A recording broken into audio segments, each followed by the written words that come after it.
الحمد للہ رب العالمین والصلاة والسلام علی سید المرسلین اما بعد فاعوذ باللہ من الشیطان الرجیم بسم اللہ الرحمن الرحیم الصلاۃ والسلام علیک یا رسول اللہ وعلی آلک و اصحابک یا حبیب اللہ الصلاۃ والسلام علیک یا نبی اللہ وعلی آلک و اصحابک یا نور اللہ۔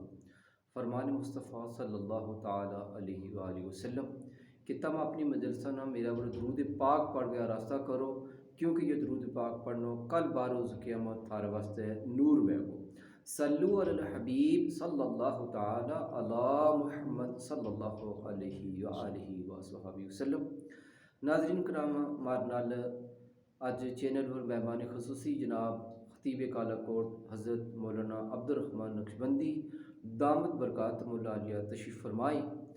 تے حضرت صاحب کی کوئی تربیت جڑی ہے وہ ٹھیک نہیں ہے، تے تمام ناظرین کی بارگاہ میں انہوں کی صحت یابی واسطے دعا کرنے کی درخواست ہے کہ اللہ تعالیٰ عز و جل اپنا حبیب پاک صلی اللہ علیہ وسلم کا صدقہ میں انہوں صحت یابی عطا فرماوے، اور اس تو بعد جتنی بھی زندگی باقی ہوئے وہ دین متین کی خدمت کرنے کی انہوں توفیق عطا فرماوے۔ تے ہم انہوں خوش آمدید کا چینل پر انہوں نے بڑو قیمتی وقت کٹے اور مارنا آج تشریف فرمائے مارنا چینل پر۔ تو انہوں نے گزارش کروں کہ بہت سارا احباب نے سوال کریو کہ ہمنا کہ ختم شریف حوالہ نال جانے کہ یہ شرعی مسئلوں کی ہے ختم شریف پڑھن کو کہ شرعی حکم ہے اور اس کو کوئی قرآن و حدیث تو کہ ثبوت ہے۔ تو حضرت صاحب نے گزارش کروں گا بھی دسیں گا، ناظرین تو نے توجہ کرنا سنوں گی کوشش کرنی ہے۔ جی الحمدللہ رب العالمین والعاقبۃ للمتقین والصلاۃ والسلام علی سید المرسلین وعلی آلہ وصحبہ اجمعین۔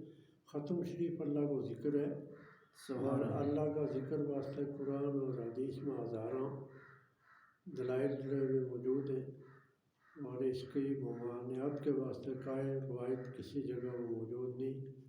شریعت نے اصل رکھے ہوئے جائز نہ ناجائز واسطے دلیل کی ضرورت ہوئے، تو اجماع امت بھی ہو چکا۔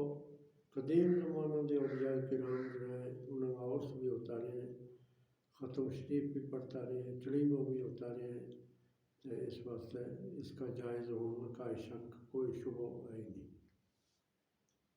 سبحان اللہ، جزاکم اللہ خیر، صلو علی الحبیب صلی اللہ تعالی علیہ وآلہ وسلم۔